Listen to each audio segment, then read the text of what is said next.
الحمدللہ والصلاة والسلام علی رسول اللہ وعلی آلہ وصحبہ ومن والہ۔ محترم بھائیو، السلام علیکم ورحمۃ اللہ وبرکاتہ۔ مائی پاتھ کے چوتھے کلاس میں آپ سب کا سواگت ہے۔ آج بھی ہم قرآن سیکھیں گے، عقیدہ سے کچھ باتیں سیکھیں گے، فقہ کی کچھ باتیں سیکھیں گے، سیرت اور اخلاق کے چیپٹرز بھی سیکھیں گے۔ قرآن کریم میں سے ایک سورہ ہے سورہ الکوثر۔ سورہ الکوثر کو ہم آج سیکھیں گے، لیکن اس سے پہلے ہم نے سورہ العصر سیکھا تھا۔ کون بھائی ہیں جو سورہ العصر سنائیں گے ہمیں؟ جو بھائی سنانا چاہتے ہیں وہ انمیوٹ کر کے ہمیں سنائیں۔ سورہ العصر سننا چاہ رہے ہیں ہم، کون سنائیں گے؟ السلام علیکم ورحمۃ اللہ وبرکاتہ۔ وعلیکم السلام ورحمۃ اللہ وبرکاتہ۔ جی مریم ہیں، چلیے سنائیے۔ جی، اعوذ باللہ من الشیطان الرجیم، بسم اللہ الرحمن الرحیم، والعصر ہاں ان الانسان لفی خسر ہاں إلا الذين آمنوا وعملوا الصالحات وتواصوا بالحق وتواصوا بالصبر۔ ہاں ماشاء اللہ ماشاء اللہ، بہت خوب بہت خوب۔ آپ کا ایج کتنا ہے بیٹا؟ کتنے سال کی ہیں آپ؟ 4 ماشاء اللہ، 4 سال کی ہے مریم، اور اس نے سورہ العصر سنایا ہے ماشاء اللہ، بہت خوب بہت اچھا۔ تو اور کون سنائیں گے آپ میں سے سورہ العصر؟ اور کون سنائیں گے؟ کوئی بسم اللہ الرحمن الرحیم۔ کون ہیں آپ کون؟ والعصر بیٹا پہلے یعقوب۔ یعقوب، چلیے ہاں یعقوب، ہاں بسم اللہ الرحمن الرحیم، والعصر والعصر ان الانسان لفی خسر الا الذین آمنوا وعملوا الصالحات وتواصوا بالحق وتواصوا بالصبر۔ ہاں ماشاء اللہ، بہت خوب بہت اچھا ماشاء اللہ، بہت اچھا۔ اور کوئی ہیں جو سنائیں گے ہمیں؟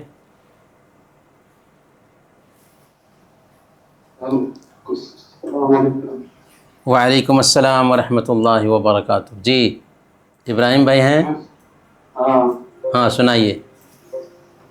اعوذ باللہ من الشیطان الرجیم۔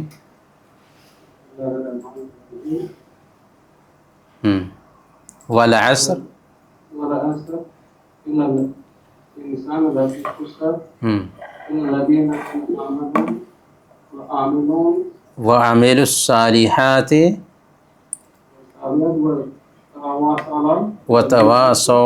وتواصوا بالحق وتواصوا بالصبر۔ ہاں وتواصوا بالصبر، ہاں بہت اچھا ماشاء اللہ، بہت اچھا، اچھی کوشش ہے۔ جی اور کوئی سنائیں گے؟ اور کوئی سنائیں گے؟ اگلے ہفتہ سنتا ہوں، اگلے ہفتہ سنتا ہوں انشاءاللہ۔ اچھا چلیں، تو آج ہم سورہ الکوثر پڑھنے والے ہیں۔ سورہ الکوثر، اللہ تعالیٰ فرماتا ہے اعوذ باللہ من الشیطان الرجیم، بسم اللہ الرحمن الرحیم، انا اعطیناک الکوثر فصل لربک وانحر ان شانئک هو الابتر۔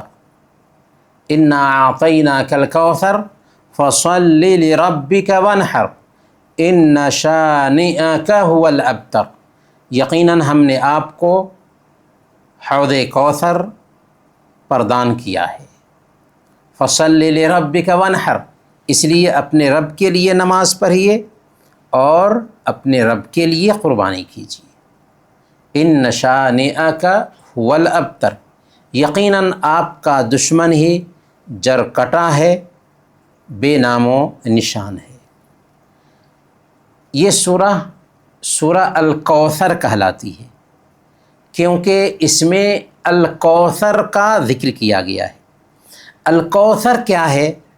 الکوثر جنت میں ایک نہر کا نام ہے، جنت میں ایک نہر کا نام الکوثر ہے، اور اسی الکوثر سے ایک حوض نکلے گا جو کل قیامت کے دن میدان محشر میں اللہ کے نبی صلی اللہ علیہ وسلم کو دیا جائے گا، جس کا نام حوض کوثر ہے۔ اس کوثر سے اللہ کے نبی صلی اللہ علیہ وسلم کی امت کو پانی پلایا جائے گا، سیراب کیا جائے گا، اور جو کوئی بھی حوض کوثر سے پانی پی لے گا پھر اس کے بعد کبھی پیاسا نہیں ہوگا۔ اللہ تعالیٰ سے دعا ہے کہ اللہ تعالیٰ ہم سب کو حوض کوثر سے سیراب کرے، آمین یا رب۔ تو اللہ تعالیٰ اس میں فرماتا ہے انا اعطیناک الکوثر، اے نبی ہم نے آپ کو حوض کوثر دیا ہے۔ اللہ رب العالمین اپنے نبی کو سمانت جو کیا ہے کوثر دے کر کے، اسی احسان کو یاد دلایا جا رہا ہے۔ تو اب آپ کا کام کیا ہے؟ فَصَلِّ لِرَبِّكَ وَانْحَرْ، تو آپ اپنے رب کے لیے نماز پڑھیے اور اپنے رب کے لیے قربانی کیجیے۔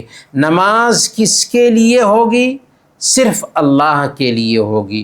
قربانی کس کے لیے ہوگی؟ صرف اللہ کے لیے ہوگی۔ اللہ کے علاوہ کسی اور کے لیے نماز شرک، اللہ کے علاوہ کسی اور کے لیے قربانی شرک۔ تو نماز اور قربانی صرف اللہ کا حق ہے۔ اللہ تعالیٰ ہی کے لیے نماز پڑھی جائے گی، اللہ تعالیٰ کے لیے ہی قربانی کی جا سکتی ہے۔ اس کے بعد اللہ تعالیٰ فرماتا ہے ان شانئک هو الابتر، آپ کا دشمن ہی جرکٹا ہے، بے نام و نشان ہے۔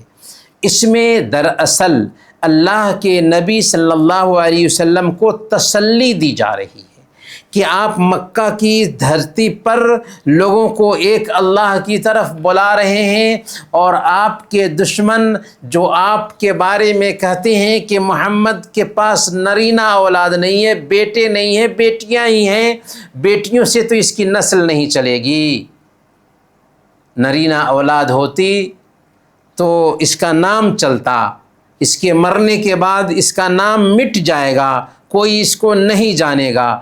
یہ بات اللہ کے نبی صلی اللہ علیہ وسلم کے دشمن کہتے تھے۔ اللہ کے نبی صلی اللہ علیہ وسلم کو یہ بات سن کر کے تکلیف ہوتی تھی۔ اللہ تعالیٰ نے اپنے نبی کے اوپر یہ جو آیتیں اتاری اس میں یہ بھی فرمایا ان شانئک هو الابتر، کہ آپ کا دشمن ہی جرکٹا ہے، بے نام و نشان ہے۔ چنانچہ یہ حقیقت ہے، دنیا میں سب سے زیادہ اس دھرتی پر اگر کسی انسان کا نام لیا جاتا ہے تو محمد صلی اللہ علیہ وسلم ہے۔ یہ پوری دنیا کا سروے کہتا ہے کہ سب سے زیادہ اس دھرتی پر محمد صلی اللہ علیہ وسلم کا نام لیا جاتا ہے، حالانکہ ان کو بھگوان کے روپ میں نہیں سمجھا جاتا، ان کو ایشور کے روپ میں نہیں سمجھا جاتا، بلکہ انسان کے روپ میں سمجھا جاتا ہے۔ اس کے باوجود بھی سب سے زیادہ اس دھرتی پر اللہ کے نبی صلی اللہ علیہ وسلم کا نام لیا جاتا ہے۔ تو بے نام و نشان کون ہوا؟ جرکٹا کون ہوا؟ وہ ہوئے جو اللہ کے نبی صلی اللہ علیہ وسلم سے دشمنی رکھتے تھے، جو اللہ کے نبی صلی اللہ علیہ وسلم کو ٹارچر کرتے تھے، وہ بے نام و نشان ہو گئے۔ دنیا نے ان کو بھلا دیا، لیکن اللہ کے نبی صلی اللہ علیہ وسلم ہیں کہ دنیا میں قیامت کے دن تک یاد کیے جاتے رہیں گے۔ تو یہ ہے سورہ الکوثر، انا اعطیناک الکوثر، انا اعطیناک الکوثر فصل لربک وانحر ان شانئک هو الابتر، ان شانئک هو الابتر، انا اعطیناک الکوثر فصل لربک وانحر ان شانئک هو الابتر، یقیناً ہم نے آپ کو حوض کوثر پردان کیا ہے، اس لیے اپنے رب کے لیے نماز پڑھیے اور قربانی کیجیے، بے شک آپ کا دشمن ہی جرکٹا اور بے نام و نشان ہے۔ تو اس میں پہلے نمبر پر کوثر کا ذکر ہے، دوسرے نمبر پر کہا گیا ہے کہ نماز اللہ کے لیے ہونی چاہیے، تیسرے نمبر پر کہا گیا ہے کہ قربانی بھی اللہ کے لیے ہونی چاہیے، چوتھے نمبر پر اللہ کے نبی صلی اللہ علیہ وسلم کو تسلی دی گئی ہے کہ اے نبی آپ کے بارے میں لوگ ایسی رائے رکھتے ہیں، حقیقت میں آپ بے نام و نشان نہیں بلکہ وہ خود بے نام و نشان ہونے والے ہیں۔ چنانچہ اللہ کے نبی صلی اللہ علیہ وسلم کے دشمن مٹ گئے اور اللہ کے نبی صلی اللہ علیہ وسلم کا نام دنیا میں سب سے زیادہ لیا جاتا ہے۔ اللہ نے قرآن میں کہہ دیا تھا وَرَفَعْنَا لَكَ ذِكْرَكَ، ہم نے آپ کے نام کو بلند کیا ہے۔ چنانچہ اللہ کے نبی صلی اللہ علیہ وسلم کا نام بلند ہے، اسی لیے نمازوں میں آپ کا نام لیا جاتا ہے، بحیثیت انسان کے آپ پر درود بھیجا جاتا ہے، اور اذان میں آپ کا نام لیا جاتا ہے۔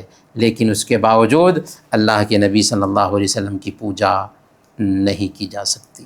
اگر کوئی آج کے ڈیٹ میں بھی اللہ کے نبی صلی اللہ علیہ وسلم کی پوجا کرنے لگ جائے وہ اسلام کی سیما سے نکل جائے گا۔ اب ہم چلتے ہیں عقیدہ کی طرف۔ عقیدہ میں توحید کا مطلب اور کلمہ توحید، اللہ تعالیٰ فرماتا ہے وَمَا أُمِرُوا إِلَّا لِيَعْبُدُوا اللَّهَ مُخْلِصِينَ لَهُ الدِّينَ حُنَفَاءَ وَيُقِيمُوا الصَّلَاةَ وَيُؤْتُوا الزَّكَاةَ وَذَلِكَ دِينُ الْقَيِّمَةِ، ان کو صرف اس بات کا حکم دیا گیا تھا کہ خالص اللہ کی ہی عبادت کریں، یکسو ہو کر اللہ رب العالمین کی عبادت کریں، عبادت کو اللہ کے لیے خاص کریں۔ گویا کہ انسانوں کو اس دھرتی پر حکم دیا گیا ہے کہ ایرا غیرا نتھو خیرا کے سامنے ماتھا نہ جھکائیں بلکہ صرف ایک اللہ کے سامنے اپنی پیشانی جھکائیں، اور اسی کے لیے زمین بنی، اسی کے لیے آسمان بنا، اسی کے لیے سورج اور چاند بنائے گئے، اسی کے لیے اللہ نے نبیوں کو بھیجا، اسی کے لیے انسانوں کو پیدا کیا گیا، اسی کے لیے کتابیں اتاری گئیں تاکہ ایک انسان اس دھرتی پر بس کر کے صرف ایک اللہ کی عبادت کرے۔ اللہ کو ہماری عبادت کی ضرورت نہیں ہے، لیکن ان عبادتوں کا فائدہ ہمیں حاصل ہوتا ہے، اسی لیے اللہ نے حکم دیا کہ صرف بندہ ایک اللہ کی عبادت کرے، اور یہی سچا دین ہے۔ نماز قائم کریں، زکوٰۃ ادا کریں، اور یہی بالکل سچا دین ہے۔ توحید کا مطلب کیا ہوتا ہے؟ توحید کی تعریف کیا ہے؟ توحید کا مطلب ہے اللہ تعالیٰ کو ہر اس مشروع عبادت میں اکیلا جانا جائے جو قرآن اور حدیث سے ثابت ہے، قرآن اور صحیح حدیث سے ثابت ہے۔ اللہ تعالیٰ کو ہر اس مشروع عبادت میں اکیلا جانا جائے، یہ اصل میں توحید الوہیت کی تعریف ہے۔ توحید کی 3 قسمیں ہوتی ہیں: رب ہونے میں اللہ کو ایک جاننا، عبادت میں اللہ کو ایک جاننا، اللہ کے ناموں اور اس کی صفتوں میں اللہ کو ایک جاننا۔ تو یہاں پر توحید کی ایک خاص تعریف کی جا رہی ہے کہ عبادت میں اللہ کو ایک جاننے کا مطلب کیا ہوا؟ تو عبادت میں اللہ کو ایک جاننے کا مطلب یہ ہوا کہ اللہ تعالیٰ کو ہر مشروع عبادت میں اکیلا جانا جائے جو قرآن اور نبی صلی اللہ علیہ وسلم کی صحیح حدیث سے ثابت ہے۔ عبادت کیا ہے؟ سب سے پہلے عبادت کو ہمیں سمجھنا چاہیے۔ عبادت کیا ہے؟ شیخ الاسلام ابن تیمیہ رحمۃ اللہ علیہ نے اس کی تعریف کی ہے: العبادت اسم جامع لکل ما یحبہ اللہ ویرضاہ من الاقوال والاعمال الظاہرۃ والباطنہ۔ عبادت ایک جامع لفظ ہے، بہت سارے معنی کو سمونے والا لفظ ہے، جس میں ہر وہ بات شامل ہے جسے اللہ پسند کرتا ہے اور جس سے وہ راضی ہوتا ہے۔ عبادت ایک جامع لفظ ہے جس میں ہر وہ بات شامل ہو جاتی ہے جس بات کو اللہ پسند کرتا ہے اور جس سے وہ راضی ہوتا ہے، چاہے وہ بات زبان سے ادا کی جانے والی ہو، چاہے وہ چیز عمل سے انجام پانے والی ہو، چاہے وہ چیز ظاہری ہو، چاہے وہ چیز چھپی ہوئی ہو، باطنی ہو، ان سب چیزوں کو عبادت کہتے ہیں۔ گویا کہ عبادت ایک جامع لفظ ہے جس میں ہر وہ کام شامل ہو جاتا ہے جسے اللہ پسند کرے اور اس سے راضی ہو، چاہے وہ کام زبان سے تعلق رکھنے والا ہو، چاہے وہ کام عمل سے تعلق رکھنے والا ہو، چاہے وہ کام ظاہر میں دکھائی دینے والا ہو، چاہے وہ کام دکھائی دینے والا نہ ہو، یہ سب کی سب چیزیں عبادت ہیں۔ تو گویا کہ عبادت سمجھ میں آ گیا۔ مشروع عبادت کسے کہتے ہیں؟ مشروع عبادت کا مطلب یہ ہوا کہ وہ عبادت جس کا حکم اللہ نے قرآن میں دیا ہے یا نبی صلی اللہ علیہ وسلم نے صحیح احادیث میں دیا ہو۔ تو جس عبادت کا حکم اللہ نے قرآن میں دیا یا نبی صلی اللہ علیہ وسلم نے اپنی حدیث میں دیا، وہ مشروع عبادت ہے۔ اور عبادت جو ہے نا توقیفی ہوتی ہے، توقیفی کا مطلب کیا ہوا؟ توقیفی کا مطلب ہوتا ہے کہ عبادت اپنے من سے ہم نہیں کریں گے، بلکہ اگر وہ اللہ کے نبی صلی اللہ علیہ وسلم سے ثابت ہے تبھی ہم کریں گے۔ تو توقیف ہے یعنی ڈپینڈ ہے اللہ اور اس کے رسول پر۔ اگر اللہ اور اس کے رسول سے وہ عبادت ثابت ہے تو اس کو عبادت کہیں گے، ثابت نہیں تو اس کو ایجاد بندہ، انسان کا بنایا ہوا کام کہیں گے۔ اور وہ چیز اگر کوئی انسان اختیار کرتا ہے نیت، اچھی نیت سے، تو اس کے چہرے پر مار دی جائے گی، کیونکہ وہ عبادت نہیں ہے۔ اچھا، نبی صلی اللہ علیہ وسلم کی سنت کا مطلب کیا ہوا؟ یعنی ایسی حدیث جو صحیح سند کے ساتھ نبی صلی اللہ علیہ وسلم سے ثابت ہو۔ تو جو عبادت اللہ اور اس کے رسول سے ثابت ہے، صحیح سند سے ثابت ہے، وہ عبادت ہے۔ گویا کہ عبادت ایک ایسا جامع لفظ ہے جس میں ہر وہ بات شامل ہے جسے اللہ پسند کرتا ہے، جس سے وہ راضی ہوتا ہے، چاہے اس کا تعلق بولنے سے ہو، چاہے اس کا تعلق کرنے سے ہو، چاہے وہ ظاہری کام ہو، چاہے وہ چھپے ہوئے کام ہو۔ اچھا، اب ہم اس کو تفصیل سے جانتے ہیں۔ توحید کے گویا کہ کچھ کام ایسے ہیں جن کا تعلق زبان سے ہوتا ہے اور جن کا تعلق کرنے سے ہوتا ہے، اور کچھ کام ایسے ہیں جن کا تعلق دل سے ہوتا ہے۔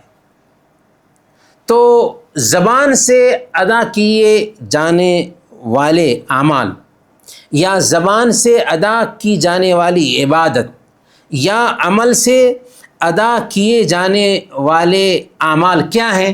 جیسے کلمہ شہادت کا اقرار کرنا، نماز پڑھنا، زکوٰۃ دینا، حج کرنا، قرآن کی تلاوت کرنا، ذکر کرنا، قربانی کرنا، جہاد کرنا، قسم کھانا اور پناہ مانگنا وغیرہ۔ تو کلمہ شہادت کا تعلق زبان سے ہے، نماز کا تعلق عمل سے ہے، زکوٰۃ کا تعلق بھی عمل سے ہے، حج کا تعلق بھی عمل سے ہے، قرآن کی تلاوت کا تعلق زبان سے ہے، ذکر کا تعلق زبان سے ہے، قربانی کا تعلق عمل سے ہے، اور قسم کھانے کا تعلق زبان سے ہے۔ تو کچھ عبادتیں ایسی ہیں جن کا تعلق بول سے ہوتا ہے، اور کچھ عبادتیں ایسی ہیں جن کا تعلق کرنے سے ہوتا ہے۔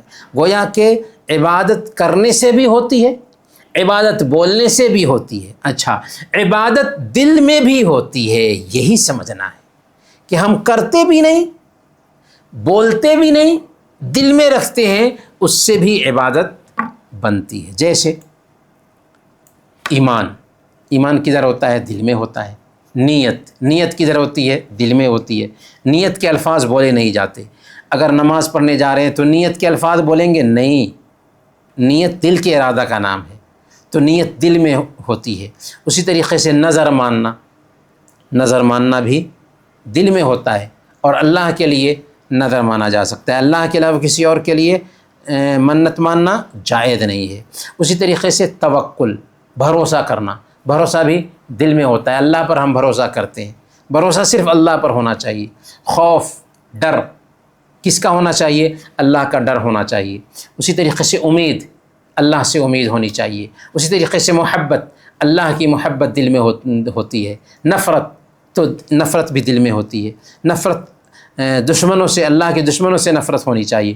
تو کہنے کا مطلب یہ ہے کہ یہ دل کے اعمال ہیں جو عبادت ہیں. گویا کہ کبھی کبھار عبادت زبان سے بھی نہیں ادا ہوتی، عمل سے بھی نہیں ہوتی، بلکہ دل سے عبادت بنتی ہے.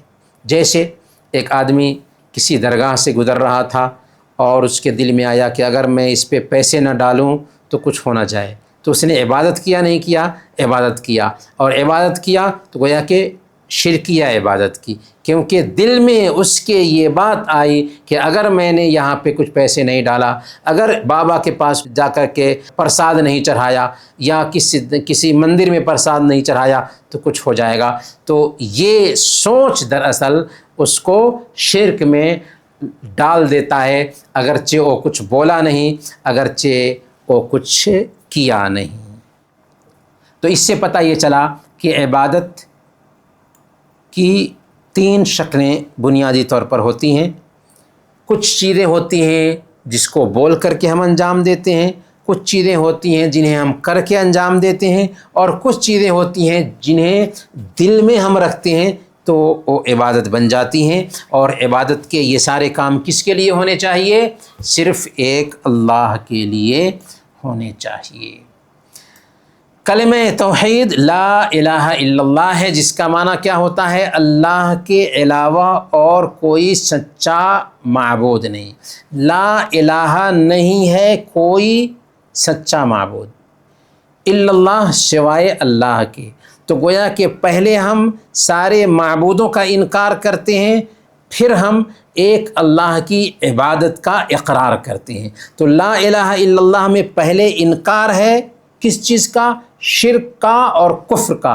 دوسرے نمبر پر اقرار ہے کس چیز کا؟ اللہ کی عبادت کا. تو کفر اور شرک کا انکار کرنے کے بعد ہی ہمارا کلمہ صحیح ہوتا ہے. اس کلمہ کا فائدہ کیا ہے؟ یہ کلمہ ہمیں یہ فائدہ دیتا ہے کہ دنیا میں بھی اللہ تعالی ہم کو دین پر جمائے رکھتا ہے، اور مرنے کے بعد یہ کلمہ ہمیں فائدہ دے گا. یثبت اللہ الذین آمنوا بالقول الثابت فی الحیات الدنیا وفی الآخرہ، کہ ایمان والوں کو اللہ تعالی دنیا اور آخرت میں ثابت قدم رکھتا ہے سچی بات کے ذریعہ. تو یہ سچی بات ہے، قول ثابت ہے لا الہ الا اللہ. جب ہم اس کا اقرار کرتے ہیں تو دنیا میں ہم سکون کی زندگی پاتے ہیں، دین پر جمے رہتے ہیں، اور آخرت میں نجات پانے والے ہیں. اللہ تعالی ہم سب کو اس کلمہ پر جمائے رکھے. اب ہم فقہ کی طرف چلیں گے، اور فقہ میں ہم پڑھیں گے نماز کے بارے میں. نماز کی کیا اہمیت ہے؟ اللہ کہ نبی صلی اللہ علیہ وسلم نے بیان فرمایا کہ اسلام کی بنیاد 5 چیزوں پر رکھی گئی ہے. مطلب کیا ہوا کہ جیسے ایک گھر ہوتا ہے بہت سارے پلرز پر ٹھہرتا ہے، ویسے ہی اسلام کے 5 کھمبے ہیں. مین کھمبا تو لا الہ الا اللہ ہے، اور اس کے بعد جو سب سے پہلا کھمبا ہے وہ نماز ہے. لا الہ الا اللہ میں ہی اس کا اقرار کیے تھے کہ ایک اللہ کی عبادت کریں گے، اور عبادت میں پہلا نمبر کس چیز کا آتا ہے؟ زبان سے بولا کہ ایک اللہ کی عبادت کریں گے. جب آدمی مسلمان بنتا ہے تو زبان سے بولتا ہے کہ میں ایک اللہ کی عبادت کروں گا، تب وہ مسلمان بنتا ہے.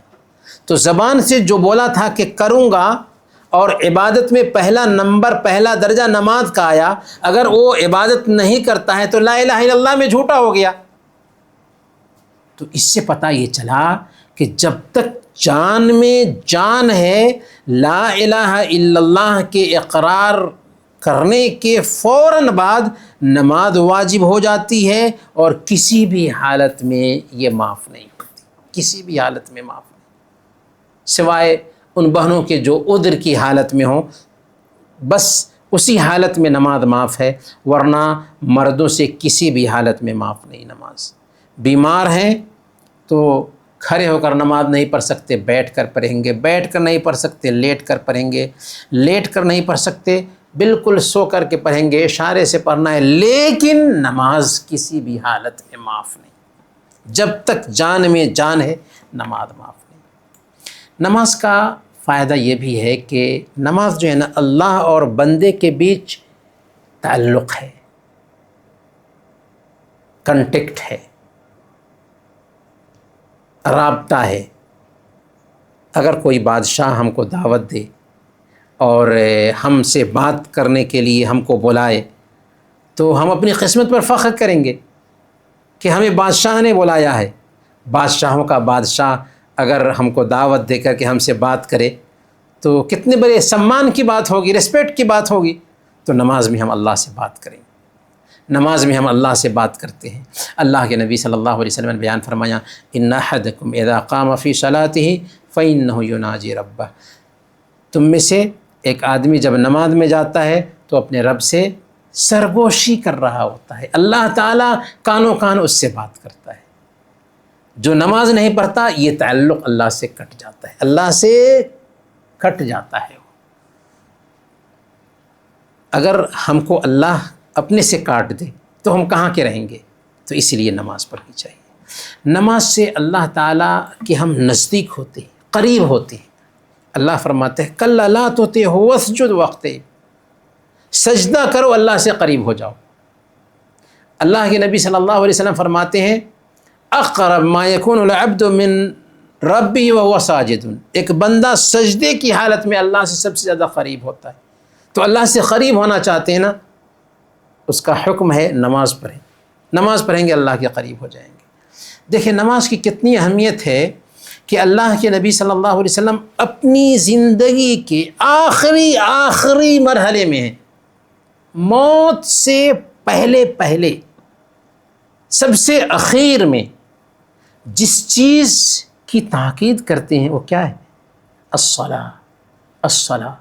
دیکھو میرے بعد نمازیں پڑھتے رہنا، دیکھو میرے بعد نمازیں پڑھتے رہنا، نمازیں غائب مت کرنا، نمازیں گول مت کرنا، اور تمہارے انڈر میں جو لوگ ہوں ان کے ساتھ بھی اچھا معاملہ کرنا۔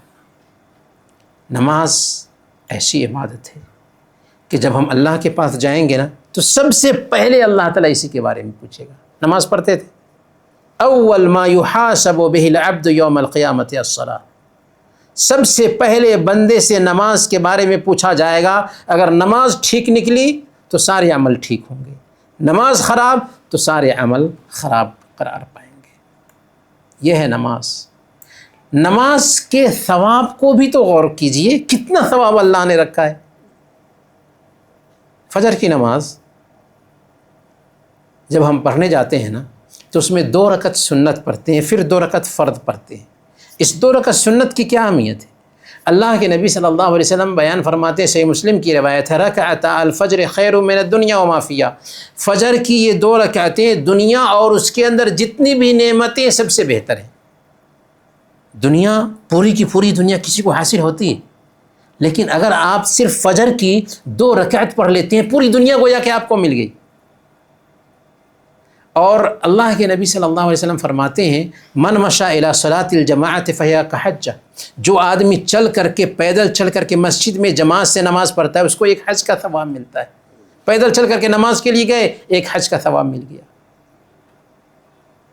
اللہ کے نبی صلی اللہ علیہ وسلم فرماتے ہیں من فاتته صلاة العصر فكأنما أوتر أهله وماله، جس کی عصر کی نماز چھوٹ گئی سمجھو کہ اس کی پوری فیملی تباہ ہو گئی اور پوری جائیداد اس کی جاتی رہی، پوری فیملی تباہ ہو گئی اور پورا مال اور پوری جائیداد برباد ہو گئی، کچھ بھی نہیں بچا اس کے پاس، صرف اس کا بدن بچا، سب کچھ برباد ہو گیا، فیملی بھی گئی اور جائیداد بھی گئی۔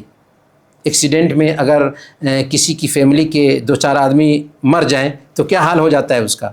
اللہ کے نبی صلی اللہ علیہ وسلم نے کہا کہ جس کی ایک وقت عصر کی نماز گول ہو گئی گویا کہ اس کی پوری فیملی تباہ ہو گئی، پورا مال اس کا برباد ہو گیا۔ تو کتنی اہمیت ہے نمازوں کی، آپ غور کریں تب سمجھ میں آئے گا۔ ہم غور نہیں کرتے، غور کرنا چاہیے زندگی میں، ہم کیوں ہیں اس دنیا میں؟ اس لیے نہیں ہے کہ کھائیں پہنیں موج مستی کریں اور مر جائیں، نہیں، ہم اس دھرتی پر اس لیے ہیں کہ اللہ تعالیٰ نے ہمیں جینے کا قانون دیا ہے. اس قانون پر ہماری ذمہ داری بنتی ہے کہ ہم چلیں. جیسے ہم اپنے ملک کے قانون کو فالو کرتے ہیں تو وفادار شہری سمجھے جاتے ہیں، ویسے ہی اللہ کے قانون کو فالو کرنا ہمارے لیے ضروری ہے وفادار بن کر کے جینے کے لیے. اور جانتے ہیں یہ نماز کیا اہمیت رکھتی ہے کہ اللہ تعالیٰ نے سارے احکام کو زمین پر اتارا.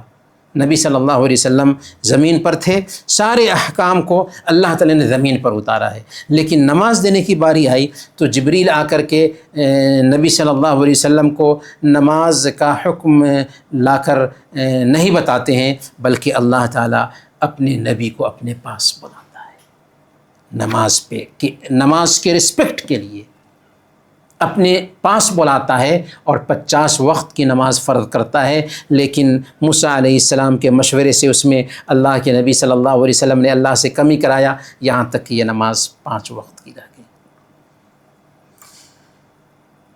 تو یہ ہے نماز کی اہمیت، جسے اگر ہم پڑھیں نا تو اگرچہ 5 وقت پڑھتے ہیں لیکن ثواب 50 وقت کا ملتا ہے. یہ نماز ہے کہ اگر ایک بچہ جو 7 سال کا ہے اس کے اوپر نماز فرض نہیں ہے، 10 سال تک نماز فرض نہیں ہے، لیکن اللہ کے نبی صلی اللہ علیہ وسلم بیان فرماتے ہیں کہ جو بچہ 7 سال کا ہے اس کو بھی نماز کا حکم دیا جائے گا.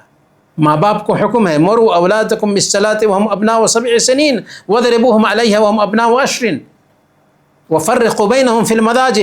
جب تمہارے بچے 7 سال کے ہو جائیں تو ان کو نماز کا حکم دو، اور 10 سال کے ہو جائیں اور نماز نہ پڑھتے ہوں تو ان کی پٹائی کرو اور ان کے بستر بھی الگ کر دو.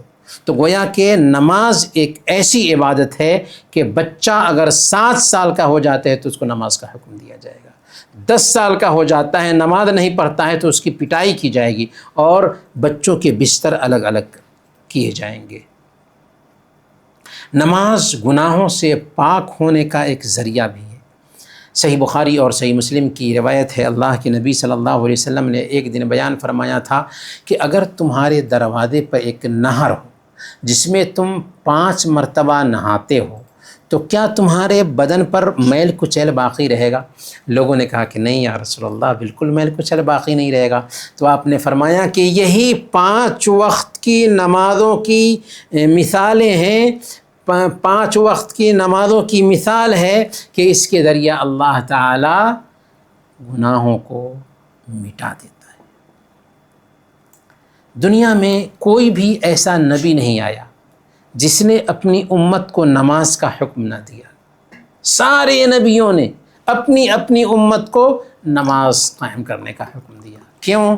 اس لیے کہ نماز کے بغیر زندگی ہی نہیں ہے، موت ہو جاتی ہے ایک انسان کی. نماز بہت اہمیت رکھنے والی چیز ہے. ایک آدمی جب اسلام قبول کرتا ہے تو سب سے پہلے اس کو جو چیز سیکھنی چاہیے وہ نماز ہے. اللہ کے نبی صلی اللہ علیہ وسلم کے پاس کوئی آدمی اسلام قبول کرتا تو سب سے پہلے اللہ کے نبی صلی اللہ علیہ وسلم اس کو نماز سکھاتے تھے. نماز اگر ہم پڑھتے ہیں تو جنت میں جائیں گے. من صلی البردین دخل الجنہ، جس نے فجر اور عصر کی نمازیں پڑھ لی وہ جنت میں جائے گا. فجر اور عصر کی خاص تحدید کیوں کی کہ فجر کے وقت جگنا مشکل ہوتا ہے، عصر کے وقت جانا مشکل ہوتا ہے، مشغولیت کا وقت ہوتا ہے، یا آدمی قیلولہ کر رہا ہوتا ہے. تو اس کا مطلب یہ ہوا کہ 5 وقت کی نمازوں کی پابندی کرتے ہیں تو ہم جنت میں جائیں گے. نماز غلامی کا اظہار کرنے کا سب سے بہتر طریقہ ہے. نماز ایک مسلمان کی پہچان ہے. جیسے پولیس کو اس کی وردی سے پہچان لیا جاتا ہے، ویسے ہی مسلمان کو نماز سے پہچانا جاتا ہے. پولیس اگر وردی میں نہیں ہے تو اس کو کوئی پولیس نہیں کہے گا، ویسے ہی ایک مسلمان اگر نماز نہیں پڑھتا ہے تو اس کے پاس کوئی پہچان نہیں ہے. نماز شکرانہ ہے. نماز کیا ہے؟ شکر ہے. اللہ تعالیٰ نے ہم کو کتنی ساری نعمتیں دی ہیں. یہ انمول جسم دیا ہے، زمین دی ہے جس پر ہم چلتے ہیں، زمین سے کھانے کے لیے چیزیں اگائی ہیں جس کو ہم کھاتے ہیں، اس کی ہوا میں ہم سانس لیتے ہیں، اس کے سورج اور چاند سے روشنی حاصل کرتے ہیں، تو اسی کی زمین پر رہیں، اسی کا کھائیں، اسی کی ہوا میں سانس لیں، اسی کی روشنی سے فائدہ اٹھائیں اور اسی کی نمک حرامی کریں، اسی کے خلاف چلیں؟ نہیں، نماز جو ہے نا شکرانہ ہے کہ اللہ تو نے ہمیں اتنا اچھا جسم دیا. یہ جو آنکھ ہے، 2 آنکھ کس نے دیا؟ کتنا پے کرتے ہیں اس کا؟ یہ اچھی زبان ہے، کتنا پے کرتے ہیں ہم اس کا؟ یہ کان ہے، کتنا پے کرتے ہیں اس کا؟ یہ ہاتھ ہے، کتنا پے کرتے ہیں اس کا؟ یہ پیر ہے، کتنا پے کرتے ہیں اس کا؟ یہ دماغ جو ہے، اتنا اچھا دماغ، کتنا پے کرتے ہیں؟ یہی خرابی آ جاتی ہے اس میں تو کتنے پیسے خرچ آتے ہیں؟ بالکل فری میں اللہ تعالیٰ نے یہ سب کچھ دیا ہے، اور صرف یہ چاہتا ہے کہ میرا نام لو، اور اس کا فائدہ خود ہمیں ہی حاصل ہوتا ہے. نماز کا فائدہ ہمیں ہی حاصل ہوتا ہے. نماز کوئی اختیاری چیز نہیں ہے، آپشن نہیں ہے، بلکہ یہ ڈیوٹی ہے. سب سے بڑی ڈیوٹی یہی ہے، سب سے افضل کام یہی ہے. اللہ کے نبی صلی اللہ علیہ وسلم سے پوچھا گیا کہ کون سا کام سب سے بہتر ہے؟ آپ نے فرمایا الصلاۃ علی وقتہا، نماز کو وقت پر پڑھنا سب سے بہتر کام ہے. ایک عقل مند آدمی جو ہوگا نا، عقل رکھنے والا آدمی، دماغ رکھنے والا آدمی، وہ نماز نہیں چھوڑے گا. کیوں؟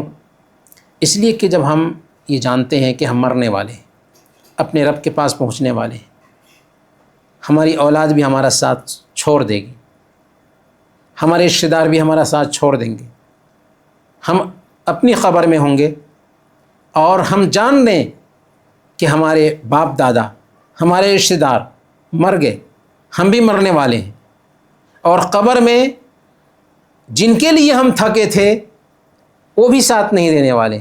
ساتھ دینے والی یہ نماز ہے، ساتھ دینے والا یہ عمل ہے، اور وہی ہم نہ کریں اور اپنے بچوں کے فیوچر کو بنانے کے لیے اپنے فیوچر کو خراب کر لیں تو یہ بیوقوفی نہیں ہے. عقل مند انسان کی پہچان ہے کیا یہ؟ نہیں. تو ایک عقل مند انسان ضرور نماز پڑھتا ہے. اور یاد رکھیں کہ نماز کی اللہ کو ضرورت نہیں ہے. اگر دنیا کے سارے انسان جو اب تک پیدا ہوئے ہیں اور قیامت کے دن تک پیدا ہوں گے، سب کے سب اللہ کی نافرمانی کرنے لگ جائیں نا، تو اللہ کو اس سے کچھ بھی نقصان نہیں ہوگا. اور سارے انسان اور سارے جنات قیامت تک پیدا ہونے والے اللہ کے فنا بردار بن جائیں نا، تو اللہ کو اس سے کچھ فائدہ ہونے والا نہیں. یا ایھا الناس انتم الفقراء الی اللہ، اے لوگو تم ہی اللہ کے محتاج ہو، ہم اللہ کے محتاج ہیں. اللہ کو ہماری ضرورت نہیں ہے، اللہ کو ہماری نمازوں کی ضرورت نہیں ہے، نمازوں کا فائدہ ہمیں ہوتا ہے. اور جانتے ہیں نماز جب ہم پڑھتے ہیں نا تو سب سے پہلے کیا ملتا ہے ہم کو؟ سکون ملتا ہے، ٹینشن فری ہو جاتے ہیں ہم. اسی لیے ابو داؤد کی روایت ہے، اللہ کے نبی صلی اللہ علیہ وسلم بلال رضی اللہ تعالیٰ عنہ سے کہتے تھے یا بلال ارحنا بہا، اے بلال اذان دے کر کے نماز کے ذریعہ مجھے راحت پہنچاؤ، آرام پہنچاؤ، سکون پہنچاؤ. اللہ کے نبی صلی اللہ علیہ وسلم نے بیان فرمایا وجعلت قرۃ عینی فی الصلاۃ، نماز میں میری آنکھوں کی ٹھنڈک رکھی گئی ہے. جب کبھی اللہ کے نبی صلی اللہ علیہ وسلم پریشان ہوتے نماز کی طرف لپکتے تھے، اور آپ نے کہا کہ پریشانی میں نماز پڑھو، واستعینوا بالصبر والصلاۃ، نماز اور صبر کے ذریعے اللہ سے مدد طلب کرو. تو نماز پڑھنے کی وجہ سے عجیب طریقے سے ہمیں سکون ملتا ہے، اس لیے نماز پڑھنی چاہیے. نماز پڑھنے کی وجہ سے ہم برائیوں سے بچ جاتے ہیں. جو نمازی ہوتا ہے نا وہ برائیاں نہیں کرتا. کہ ہم نہیں چاہتے کہ ہم اچھے انسان بنیں، تو اچھا انسان اگر بننا چاہ رہے نماز پڑھیں. نماز برائیوں سے ہمیں روکتی ہے. اللہ نے فرمایا سورہ العنکبوت آیت نمبر 45 ان الصلاۃ تنہی عن الفحشاء والمنکر، نماز بے حیائی اور بری باتوں سے روکتی ہے. اور ابھی ہم نے جانا کہ نماز سے گناہ بھی معاف ہوتے ہیں. اللہ کے نبی صلی اللہ علیہ وسلم کی حدیث سنی نا کہ ایک آدمی اگر اس کے دروازے پر ایک کنواں ہے جس میں وہ 5 مرتبہ نہاتا ہے تو کیا اس کے بدن پر میل کچھ باقی رہے گا؟ صحابہ نے کہا کہ نہیں، آپ نے فرمایا کہ یہی 5 وقت کی نمازوں کی مثال ہے، گویا کہ اگر ہم 5 وقت نماز پڑھتے ہیں تو ہمارے سارے گناہ مٹتے رہتے ہیں، دھلتے رہتے ہیں، صاف ستھرے رہتے ہیں۔ اگر ہم نماز نہیں پڑھتے تو پورے بدن میں کچرا جمائے رکھتے ہیں۔ تو اسی لیے ہمیں نمازوں کی پابندی کرنی چاہیے اور نمازیں کبھی بھی نہیں چھوڑنا چاہیے۔ اب ہم سیرت کی طرف چلتے ہیں۔ سیرت میں اللہ کے نبی صلی اللہ علیہ وسلم کی زندگی کے بارے میں ہم جان چکے ہیں کہ اللہ کے نبی صلی اللہ علیہ وسلم کے اوپر وحی اتری۔ اللہ کے نبی صلی اللہ علیہ وسلم غار حرا میں تھے، جبریل امین آئے، اقرا کی آیات اتری اور آپ کو نبی بنا دیا گیا۔ اللہ کے نبی صلی اللہ علیہ وسلم جب وہاں سے آئے تو گھبرائے ہوئے آئے تھے۔ اپنی بیوی خدیجہ رضی اللہ تعالی عنہ سے سارا قصہ بتایا اور کہا کہ مجھے کمبل اوڑھا دو، اور سو گئے۔ جب جاگتے ہیں تو حضرت خدیجہ رضی اللہ تعالی عنہ کو پوری تفصیل بتاتے ہیں۔ حضرت خدیجہ رضی اللہ تعالی عنہ نے کہا کہ کلا لا یخزیک اللہ ابدا، ہرگز نہیں ہو نہیں سکتا کہ اللہ آپ کو رسوا کرے، اس میں اچھا میسیج ہے، پیغام ہے، آپ کو گھبرانے کی ضرورت نہیں ہے۔ پھر ورقہ بن نوفل ایک عیسائی عالم تھے اور خدیجہ رضی اللہ تعالی عنہ کے رشتہ دار بھی تھے، ان کے پاس خدیجہ رضی اللہ تعالی عنہ اللہ کے نبی صلی اللہ علیہ وسلم کو لے کر کے گئیں۔ ساری تفصیل ورقہ بن نوفل نے بھی پوچھا، اللہ کے نبی صلی اللہ علیہ وسلم نے سب کچھ بتا دیا۔ تو ورقہ بن نوفل نے کہا کہ یہ تو وہی ناموس ہے جو موسیٰ علیہ السلام پر آیا کرتا تھا، یعنی آپ اللہ کے نبی ہیں اور آپ کی میں مدد کروں گا اگر میں زندہ رہا تو۔ لیکن کچھ ہی دنوں میں ورقہ بن نوفل وفات پا گئے۔ اس سے علماء لکھتے ہیں کہ ورقہ بن نوفل اللہ کے نبی صلی اللہ علیہ وسلم کے اوپر ایمان لا چکا تھا۔ برکیف اللہ کے نبی صلی اللہ علیہ وسلم شروع کے جو 3 سال تھے نا، ان 3 سالوں میں اللہ کے نبی صلی اللہ علیہ وسلم لوگوں کو چپ کے اسلام کی دعوت دیتے ہیں، لوگوں سے ملتے تھے، اسلام بتاتے تھے، لوگوں سے ملتے تھے، اسلام بتاتے تھے۔ اسی بیچ سب سے پہلے جو لوگ اسلام قبول کیے ان لوگوں کے نام آتے ہیں۔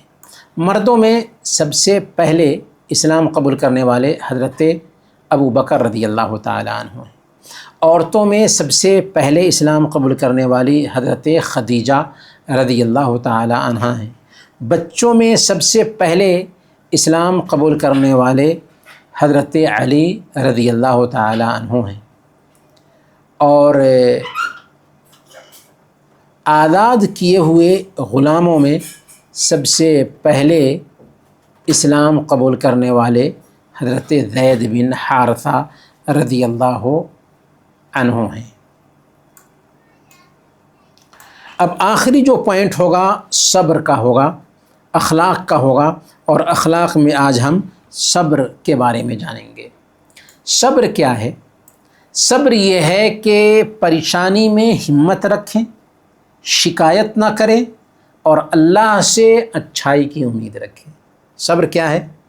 پریشانی آتی ہے تو ہمت رکھیں، حوصلہ رکھیں، شکایت نہ کریں، ارے ایسا کیوں ہو گیا میرے ساتھ، ایسا کیوں ہو گیا میرے ساتھ، نہیں، ہمت رکھنا ہے، حوصلہ رکھنا ہے، اللہ سے شکایت نہیں کرنی ہے اور اللہ سے اچھی امید رکھنی ہے۔ اللہ اس میں بہت ضرور میرے لیے بہتری لائے گا، سامنے میں دیکھ رہے ہیں گڈھا ہے لیکن ضرور اللہ تعالیٰ بہتری لائے گا۔ حضرت موسیٰ علیہ السلام جب فرعون کے چنگل سے لے کر کے فرعون کے چنگل سے نکال کر کے بنو اسرائیل کو لے کر نکلے تھے تو سامنے میں سمندر تھا، پیچھے سے بنو اسرائیل کے اوپر حملہ کرنے کے لیے فرعون کی فوج آ رہی تھی، لیکن جب بنو اسرائیل نے اللہ کے نبی حضرت موسیٰ علیہ السلام سے شکایت کیا کہ انا لمدرکون، اب ہم پکڑ لیے جائیں گے، تو حضرت موسیٰ علیہ السلام نے کیا کہا؟ کلا ان معی ربی سیہدین، کلا ان معی ربی سیہدین، ہرگز نہیں، اللہ ہمارے ساتھ ہے جو ہمیں راستہ دکھائے گا۔ دکھایا کہ نہیں راستہ؟ حکم دیا کہ سمندر میں لاٹھی ماریے، سمندر میں لاٹھی مارا، راستہ بن گیا اور بنو اسرائیل کو لے کر کے موسیٰ علیہ السلام اسی راستے سے نکل جاتے ہیں، اور اسی راستے میں فرعون اپنی سینا کو ڈالتا ہے تو فرعون اپنی سینا کے ساتھ ڈوب جاتا ہے۔ تو پریشانی میں ہمت رکھنا چاہیے، شکایت نہیں کرنی چاہیے، اور اللہ سے اچھائی کی امید رکھنا چاہیے، کیونکہ فیصلہ کس کا ہے؟ رب کا فیصلہ ہے۔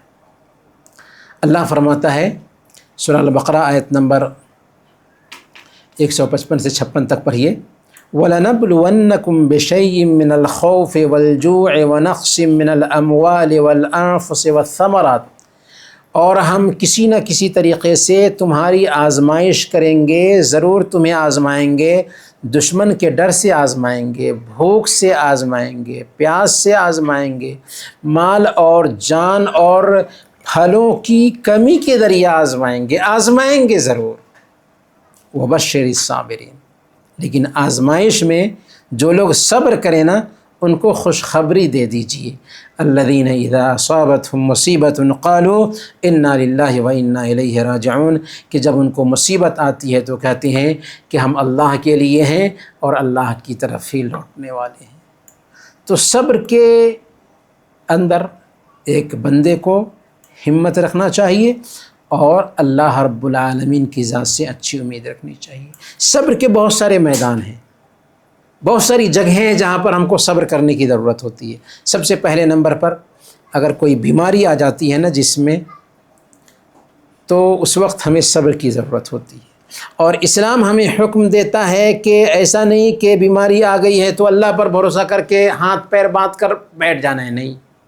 اسلام سوابھاوک دھرم ہے، نیچر سے لگتا ہوا دین ہے، اس لیے اسلام ہمیں ابھارتا ہے کہ اپنا علاج کرائیں، ڈاکٹر کے پاس جائیں، دوا لیں، اسباب اختیار کریں۔ اللہ فرماتا ہے وَلَا تُلْقُوا بِأَيْدِيكُمْ إِلَى التَّهْلُكَةِ، اپنے ہاتھوں سے اپنے آپ کو ہلاکت میں مت ڈالو۔